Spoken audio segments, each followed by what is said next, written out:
Praise the Lord. சில மனுஷர் திமிர்வாதக்காரன் ஒருவனை படுக்கையோடு எடுத்துக்கொண்டு வந்து அவனை உள்ளே கொண்டு போகவும் அவர் முன்பாக வைக்கவும் வகை தேடினார்கள்.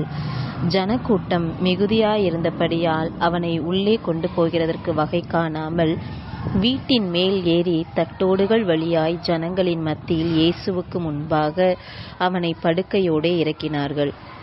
அவர்களுடைய விசுவாசத்தை அவர் கண்டு திமிர்வாதக்காரனை நோக்கி, மனுஷனே, உன் பாவங்கள் உனக்கு மன்னிக்கப்பட்டது என்றார். பூமியிலே பாவங்களை மன்னிக்க மனுஷகுமாரனுக்கு அதிகாரம் உண்டென்பதை நீங்கள் அறிய வேண்டும் என்று சொல்லி திமிர்வாதக்காரனை நோக்கி, நீ எழுந்து உன் படுக்கையை எடுத்துக்கொண்டு உன் வீட்டுக்கு போ என்று உனக்கு சொல்லுகிறேன் என்றார். உடனே அவன் அவர்களுக்கு முன்பாக எழுந்து தன் படுக்கையை எடுத்துக்கொண்டு தேவனை மகிமைப்படுத்தி தன் வீட்டுக்கு போனான். ஆம், பூமியிலே பாவங்களை மன்னிக்க அதிகாரம் உள்ளவர் இயேசு கிறிஸ்து ஒருவர் மாத்திரமே.